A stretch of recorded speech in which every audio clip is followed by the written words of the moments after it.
શુભ પ્રભાત, good morning. આપણે chapter 18 સુધી syllabus છે કમ્પ્લીટ થઈ ગયો છે, જેમાં 18 સહિતના જે 5 ચેપ્ટર કટ થયા છે એ પણ આપણે પૂર્ણ કરી કાઢ્યા છે. પણ આ વર્ષે બોર્ડમાંથી એ કટ કરેલા હોવાથી એના ઉપર તમે ધ્યાન નહીં આપો તો ચાલશે. એ 5 ચેપ્ટર કટ થયા છે, એના બદલાની મહેનત તમારે બાકીના ચેપ્ટરમાં કરવાની છે. એટલે 5 માટેનો સમય છે એ બાકી બીજા જે ચેપ્ટર છે 15 એને ફાળવવાનો છે. આજે આપણે જોવા જઈ રહ્યા છીએ અર્થ વિસ્તાર, જે આપણને સેક્શન ઈમાં લાસ્ટ ક્વેશ્ચન પૂછાય છે 3 માર્ક્સમાં. 2 શ્લોક આપ્યા હોય તેનું ટ્રાન્સલેશન કરી અને એનો અર્થ વિસ્તાર લખવાનો હોય છે. તો ચેપ્ટરમાંથી જે પૂછાય છે, પણ ઘણીવાર આપણને લખવામાં ભૂલ થતી હોય છે, જેના કારણે આપણે પૂરા માર્ક્સ મેળવી શકતા નથી. તો આજે આપણે આ ટૉપિકને પણ વિગતવાર છે એ અભ્યાસ કરીએ.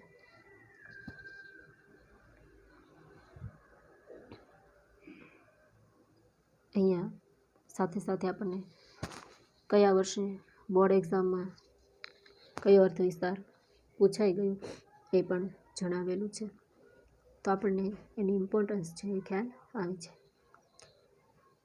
સૌથી પહેલું છે કર્મણ્યેવાધિકારસ્તે મા ફલેષુ કદાચન મા કર્મફલ હેતુર્ભૂ માતે સંગો અસત્વ કર્મણ્ય. તો શ્લોક આપણને આપેલો છે, તમે સપ્લીમાં સીધો એનો ક્વેશ્ચન નંબર અને જે 45.1 45.2 જે આવતો હોય એ વ્યવસ્થિત નંબર લખી અને લખવાનું શરૂ કરી શકો છો. શ્લોક લખવાની કાંઈ જરૂર હોતી નથી, આન્સર કરી સીધું સ્ટાર્ટ કરી શકાય. સૌથી પહેલાં એનો અનુવાદ એમ લખવાનો: કર્મ કરવાનો જ તારો અધિકાર છે, ફળની બાબતમાં કદી પણ નહીં. તું કર્મના ફળની ઈચ્છાવાળો થઈશ નહીં. કર્મ ન કરવામાં તારો સંગ ન થાય. પ્રસ્તુત જે શ્લોક છે ભગવદ્ ગીતામાંથી લીધો છે. અહીંયા કર્મનું મહત્ત્વ દર્શાવ્યું છે કે દરેક વ્યક્તિનો અધિકાર છે કર્મ કરવામાં. એ કર્મનું ફળ શું આવશે એ વિચારવાનું નથી, કેમ કે જો સારા કર્મો હશે તો ચોક્કસ ફળ સારું જ મળવાનું છે, અને ખરાબ ફળ કર્મ ખરાબ હશે તો ફળ પણ ખરાબ જ મળવાનું છે. એટલે ફળની ઈચ્છા નહીં, પણ કર્મ કરવામાં ધ્યાન રાખવાનું. કર્મ ન કરવામાં તારો સંગ ન થવો. એમ નથી વિચારવાનું કે ભાઈ હું કાંઈ કર્મ જ ન કરું મને કોઈ ફળ ન મળે. ના, એવું નથી કરવાનું. કર્મ તો કરવાનું જ છે. સારા ફળ માટે સારું કરવું અને ખરાબ કાર્યનું ફળ ખરાબ. અર્થ વિસ્તાર. પ્રસ્તુત શ્લોકમાં ભગવાન કહે છે કે કર્મ કરવામાં જ તારો અધિકાર છે, તારે સદૈવ કર્મ કરતા રહેવું જોઈએ. આ કર્મથી મને શું મળશે એનો તારે જરા પણ વિચાર કરવાનો નથી. કર્મના ફળનો જો તું વિચાર કરશે તો તે મર્યાદિત યા સીમિત થઈ જશે. કોઈ વ્યક્તિ અમુક વ્યવસાય કરતી હોય અને તેને તેનાથી અમુક આવક થતી હોય, પરંતુ જો તે આવકને લક્ષમાં રાખીને જ કર્મ કરે તો ક્યારેય તેને મર્યાદિત આવક થાય.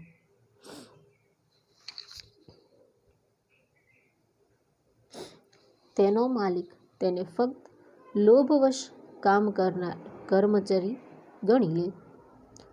ભગવાન કહે છે કે તું કર્મના ફળની ઈચ્છાવાળો થઈશ નહીં. કર્મના અભાવમાં, કર્મ ન કરવામાં તારી વૃત્તિ ન થાય. જો આપણે સરસ મજાનું ઉદાહરણ આપીને સમજાવ્યું છે કે ભાઈ કોઈ જગ્યાએ કોઈ વ્યક્તિ કામ કરે છે, એ એમ વિચારે કે ભાઈ હું 5 કલાક નોકરી કરું છું, મને બદલામાં 15,000 મળે.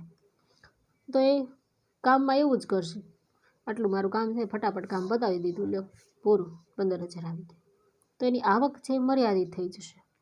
પણ એ એમ વિચારશે કે ભાઈ ના, હું કામ પર આવું છું, આ મારું કામ છે, એ હું કરું છું, સાથે ભાઈ હું ઝડપથી કામ પતાવીશ, સારું કરીશ, વ્યવસ્થિત કરીશ, બીજાને પણ મદદ કરીશ.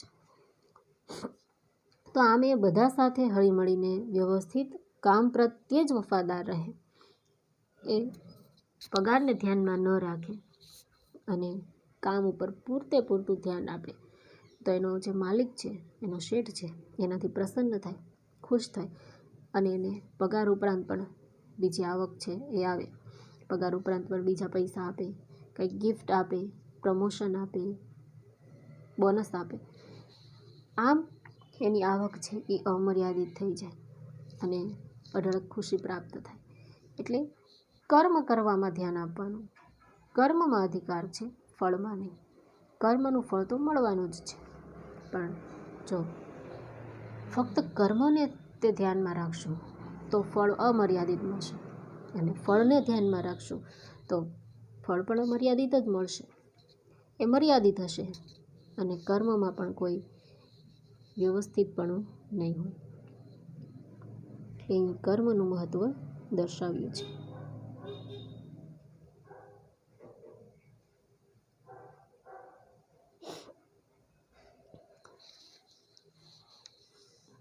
બીજો અર્થ વિસ્તાર. ચતુર્વિધા ભજન્તે મામ જનાઃ સુકૃતિનો અર્જુન આર્તો જિજ્ઞાસુ અર્થાર્થી જ્ઞાની ચ ભરતશ્રી. આ શ્લોક પણ ભગવદ્ ગીતાનો છે. અનુવાદ: હે શ્રેષ્ઠ ભરતવંશી રાજા અર્જુન, આ 4 પ્રકારના સદાચારી ભક્તો મને ભજે છે: આર્ત, જિજ્ઞાસુ, અર્થાર્થી અને જ્ઞાની. અર્થ વિસ્તાર. પ્રસ્તુત શ્લોકમાં ગીતાના મહાન ઉપદેશક ભગવાન અર્જુનને કહે છે કે હે શ્રેષ્ઠ ભરતવંશી રાજા અર્જુન. એટલે અર્જુન છે એ ભરતવંશી છે અને સૌથી વધારે ગુણવાન અને બધી જ બાબતોમાં યોગ્ય છે, એટલે એને શ્રેષ્ઠ ભરતવંશી રાજા એવું સંબોધન છે કૃષ્ણ કરે છે. 4 પ્રકારના સદાચારી ભક્તો મને ભજે છે. ભક્તોના પ્રકાર કીધા છે કે જે ખરેખર ભગવાનને ભજતા હોય છે. સાથે સાથે એના માટે વિશેષણ વાપર્યું છે કે સદાચારી, કે જેનું આચરણ છે સારું હોય, શ્રેષ્ઠ હોય. આ 4 પ્રકારના ભક્તો કયા? તો કે આર્ત. આર્ત એટલે કોણ? તો કે જે દુઃખી હોય, કોઈ કારણથી કે કોઈનાથી જે દુઃખમાં પડે અને ભગવાનને યાદ કરે છે, એનું ભજન કરે છે. બીજા વ્યક્તિ છે જિજ્ઞાસુ, કે જેને ઈશ્વરના સ્વરૂપને જાણવાની ઈચ્છા હોય તેવા. ત્રીજા ભક્તો છે અર્થાર્થી, કે જેને સંસારના પદાર્થોની કામના ધરાવતા હોય, ધન, પદ, સંતાન, સુખ, સગવડ, વૈભવ, આ બધાની પ્રાપ્તિ કરવાની હોય તેવા.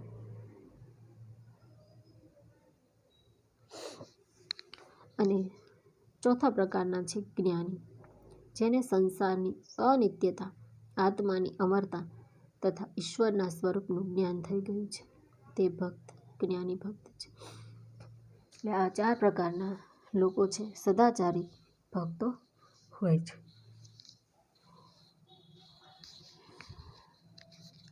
ત્રીજો અર્થ વિસ્તાર.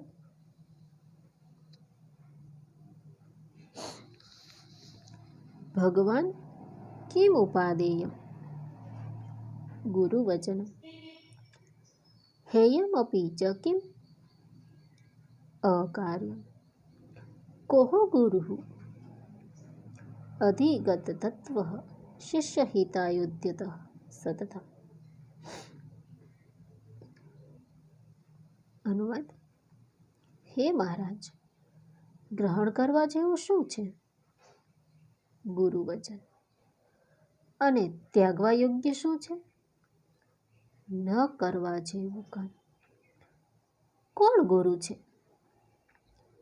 જેણે તત્વજ્ઞાન પ્રાપ્ત કર્યું છે અને જે નિરંતર શિષ્યના હિત માટે તત્પર છે.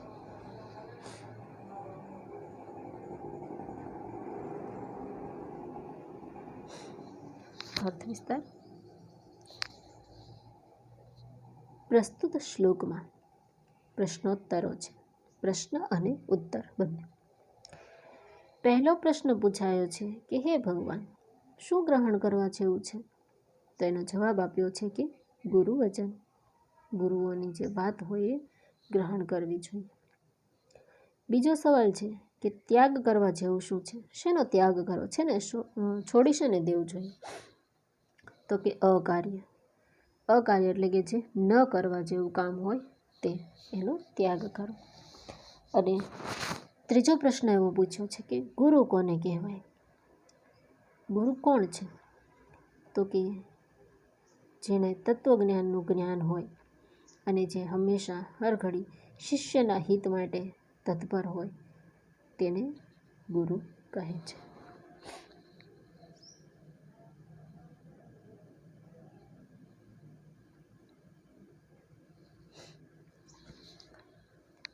ચોથું સુભાષિત.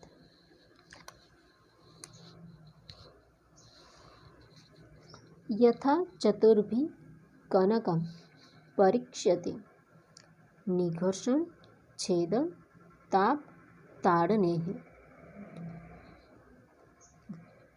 તથા ચતુર્ભિ પુરુષ પરીક્ષે શ્રુતેન શીલેન ગુણેન કર્મણા. તો તમને એવું લાગશે કે ભાઈ કેમ અહીંયા નીચેની લાઈનને કાઉન્સમાં લીધી છે, બ્રેકેટમાં?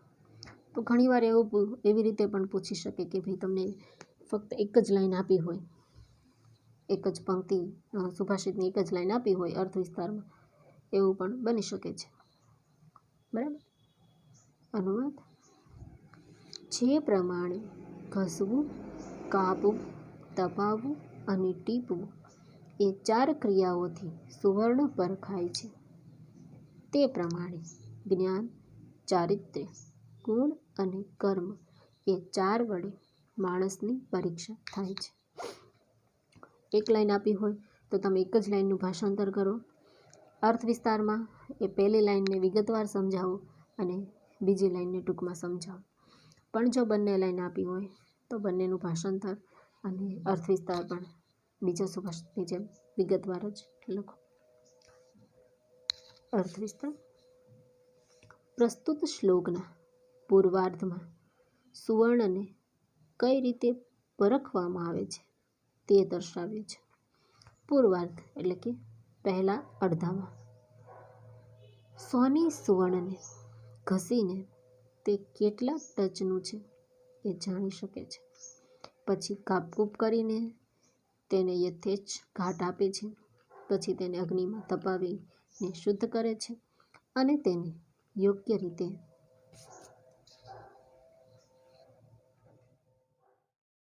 રીતે ટીપીને વ્યવસ્થિત કરે છે. શ્લોકના ઉત્તરાર્ધમાં સુવર્ણની માફક માણસની પરીક્ષા પણ જ્ઞાન, ચારિત્ર્ય, ગુણ અને કર્મ એ 4 બાબતોથી કરી શકાય છે એમ જણાવ્યું છે.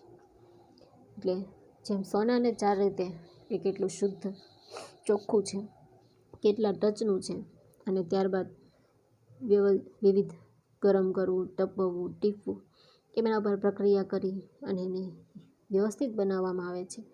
એવી જ રીતે વ્યક્તિ છે, માણસ છે, એ પણ જ્ઞાન, ચારિત્ર્ય, ગુણ અને કર્મથી કેટલો યોગ્ય પુરુષ છે, કેટલો યોગ્ય વ્યક્તિ છે એ જાણી શકાય. આગળનું સુભાષિત. યથા નૈતિ કૈલાસમ નગમ ગાન સરસ્વતી. તથા નૈતિ કૈલાસમ ન ગંગા ન સરસ્વતી. અનુવાદ. જેમ ગાનરૂપી સરસ્વતી કૈલાસ પર્વત ઉપર લઈ જાય છે, તેમ કૈલાસ પર ગંગા પણ અને સરસ્વતી પણ લઈ જતી નથી.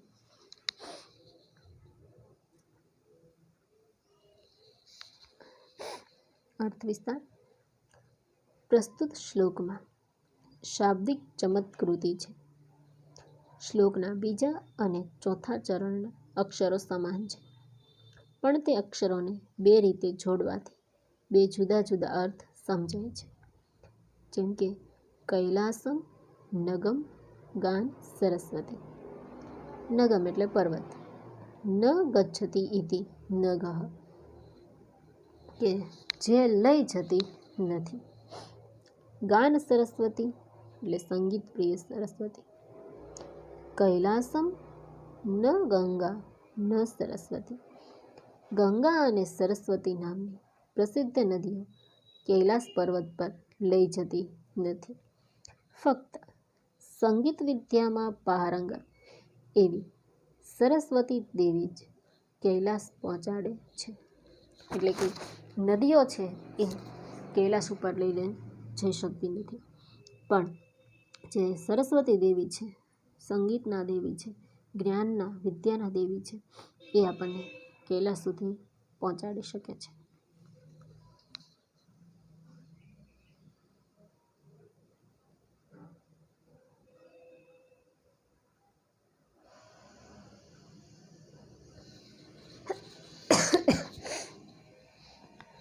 આગળનો અર્થ વિસ્તાર.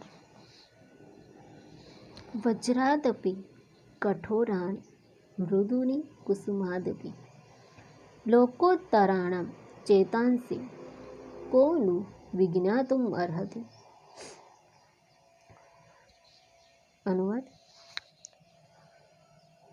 સામાન્ય લોકોથી ચઢિયાતી કોટીના માણસોના વજ્ર કરતાં પણ કઠોર અને ફૂલ કરતાંય કોમળ એવા મનને ખરેખર કોણ જાણવા સમર્થ છે?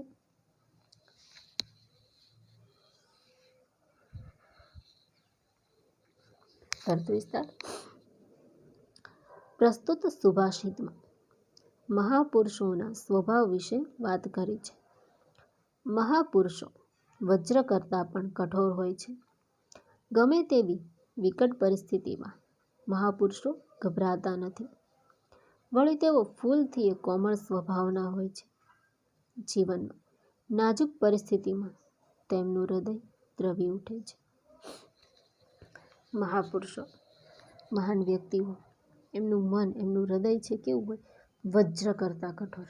જો વજ્ર અને વ્રજ બંને શબ્દમાં એક રનો જ ફેર પડે છે, તો એ ખાસ ધ્યાન રાખજો. વ્રજ એક ગામનું નામ છે, વૃંદાવન ને વ્રજ, કે જ્યાં કૃષ્ણ ને ગોપીઓ છે, ગોવાળો છે રહેતા હતા. અને વજ્ર એટલે કે ઇન્દ્રદેવનું એક શસ્ત્ર છે, હથિયાર છે. તો મહાપુરુષો છે, એમના મન, એમના હૃદય એ કેવા હોય કે કઠોર. ગમે એવી વિકટ પરિસ્થિતિ હોય, મુશ્કેલીભર્યો સમય હોય, તો પણ એ ગભરાતા નથી, અચળ થતા નથી, ચલિત થતા નથી, અડગ રહે છે. પણ બીજી બાજુ એ ફૂલ કરતાં પણ કોમળ હોય છે. કોઈ એવી નાજુક પરિસ્થિતિ હોય તો એમનું હૃદય દ્રવી ઉઠે છે, એકદમ ભાવ વિભોર અને લાગણીસભર થઈ જાય છે. ભારતના લોહ પુરુષ સરદાર પટેલ અદાલતમાં એક મહત્વનો કેસ લડી રહ્યા હતા. તે વખતે તેમને તેમના ઘરેથી એક દુઃખદ સંદેશાવાળી ચિઠ્ઠી મળી. પરંતુ એ ચિઠ્ઠી વાંચ્યા પછી પણ તેઓ અડગ રહ્યા અને પોતાનું અદાલતી કામ શાંતિપૂર્વક પૂરું કર્યું. તે ચિઠ્ઠીમાં તેમની પત્નીના મૃત્યુના સમાચાર હતા. પછી સરદાર પટેલ ધ્રુસકે ધ્રુસકે રડ્યા અને પોતાના ઘરની પરિસ્થિતિ સંભાળી લીધી. આ મહાપુરુષો વજ્રથીય કઠોર અને ફૂલ કરતાં પણ કોમળ હોય છે. સરદાર પટેલ કે જેને લોખંડી પુરુષનું બિરુદ મળ્યું છે, એ વકીલ હતા, વ્યવસાય. તો એ અદાલતમાં કેસ લડતા હતા. એમને ચિઠ્ઠી મળી ઘરેથી, પણ એમણે ચિઠ્ઠી વાંચ્યા પછી પણ પોતાનો કેસ છે શાંતિપૂર્વક લડ્યો, અદાલતની કાર્યવાહી પૂરી કરી અને ત્યારબાદ એ ચિઠ્ઠી વાંચેલી કે જેમાં સમાચાર હતા એમની પત્ની મૃત્યુ પામી. એનાથી એમને ખૂબ આઘાત લાગ્યો, દુઃખ લાગ્યું અને તેઓ ધ્રુસકે ધ્રુસકે રડી પડ્યા. તો આમ જે મહાન વ્યક્તિઓ હોય છે એ આ પ્રકારે કે ભાઈ વજ્રથી કઠોર અને ફૂલ કરતાં પણ કોમળ હોય છે. 7મું સુભાષિત આગળનું. શિક્ષા ક્ષયં ગચ્છતિ કાલપર્યયાત સુબદ્ધમૂલાઃ નિપતન્તિ પાદપાઃ જલમ જલસ્થાનગતં ચ શુષ્યતિ હુત્તમ ચ દત્તમ ચ તથૈવ તિષ્ઠતિ.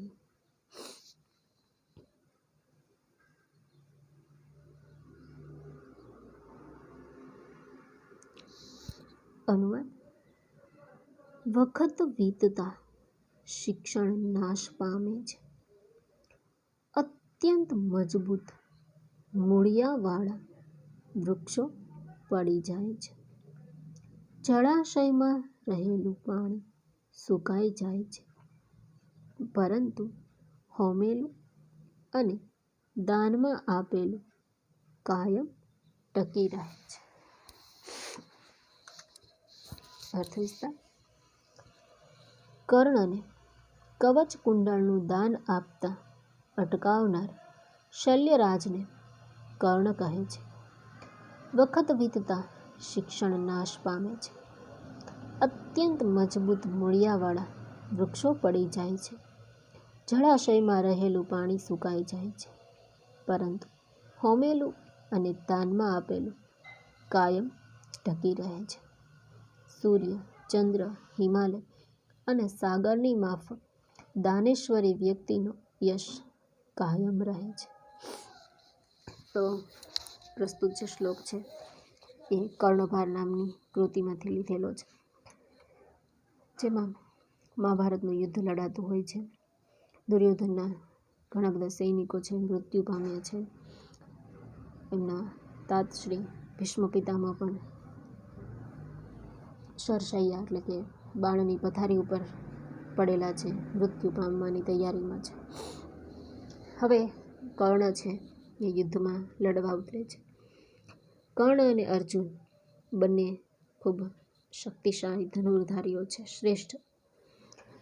બંને જો એકબીજા સાથે લડે તો કોઈ પણ એકનું મૃત્યુ થાય.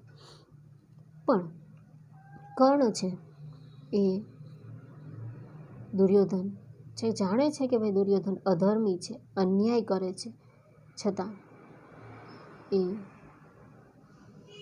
એક ઉપકાર કરવા ખાતે દુર્યોધનનો સાથ આપે છે અને એટલા માટે કર્ણનું મૃત્યુ નિશ્ચિત છે. પણ કર્ણ પાસે કવચ અને કુંડળ મળેલા છે, જેને જન્મથી મળ્યા છે. ઇન્દ્ર છે એ સાધુનું રૂપ લઈ અને કર્ણ પાસે દાન માંગવા આવે છે. કર્ણનો નિયમ છે કે રોજ સવારે એ ઉઠી સ્નાન કરી સૂર્યવંદના કરે અને એના આંગણે આવેલા વ્યક્તિઓને એ દાન આપે. એટલે એક દિવસ ઇન્દ્ર પણ સાધુનો વેશ લઈ આવે છે અને દાનમાં કર્ણના કવચ કુંડળ માંગી લે છે. કર્ણનો સારથી શલ્ય છે, જે પાંડવોનો મામા થાય છે, તેને પણ દુર્યોધને છળકપટ કરી પોતાના પક્ષે જબરદસ્તી લઈ લીધો છે. એ શલ્ય કર્ણને કવચ કુંડળ આપવાની ના પાડે છે. અને ત્યારે કર્ણ કહે છે કે ભાઈ સમય જતાં શિક્ષણ પણ નાશ પામે છે. ગમે એટલા મજબૂત મૂળવાળા વૃક્ષો હોય એ પણ પડી જાય, જળાશયનું પાણી પણ સુકાઈ જાય, પણ જે હોમેલું એટલે હવનમાં આહુતિ આપેલું હોય અને જે દાનમાં આપેલું હોય એ કાયમ ટકી રહે છે. દાન હંમેશા લોકો યાદ રાખે છે. જેમ સૂર્ય, ચંદ્ર, સાગર, પર્વતો એ હંમેશા લોકોને દાન આપે છે. સૂર્ય આપણને અઢળક પ્રકાશ આપે છે, તેજ આપે છે. ચંદ્ર એની શીતળતા આપે છે. હિમાલયમાંથી ઘણી બધી વસ્તુઓ મળે છે. સાગરમાંથી પણ અઢળક વસ્તુઓ પ્રાપ્ત થાય છે. જેને કારણે આ લોકોની દાન આપવાની પ્રવૃત્તિને કારણે આ બધી વસ્તુઓ આપણે હંમેશા એને યાદ રાખીએ છીએ. એનો યશ છે એ જળવાઈ રહે છે. સમુદ્રનું મહત્ત્વ ઓછું નથી થતું, સૂર્યનું મહત્ત્વ ઓછું નથી થતું. અને એટલા માટે કર્ણ છે એ દાન આપવા બાબતે આવું કહે છે કે દાનવીરનું સ્થાન મેઘની માફક ઊંચું હોય છે અને સંગ્રહ કરનારનું સ્થાન સંચય કરનાર સાગરની માફક નીચું હોય છે. દાનનો મહિમા અનંત અને અપાર હોય છે. દાન આપનાર વ્યક્તિ મેઘ છે, વરસાદ છે. વાદળો આપણને વરસાદનું દાન આપે છે અને એટલા માટે વાદળોનું સ્થાન ઊંચું હોય છે, જ્યારે સમુદ્ર પાણીનો સંગ્રહ કરે છે અને એટલું એનું સ્થાન નીચું છે. એટલે આવી રીતે કર્ણ છે એ દાનના મહિમાને વર્ણવે છે. તો અહીંયા આપણે આટલા 7 સુભાષિતો છે એ આજના લેક્ચરમાં રાખીએ છીએ. થોડાક બીજા 7-8 છે એ આપણે આગળના લેક્ચરમાં જોઈશું.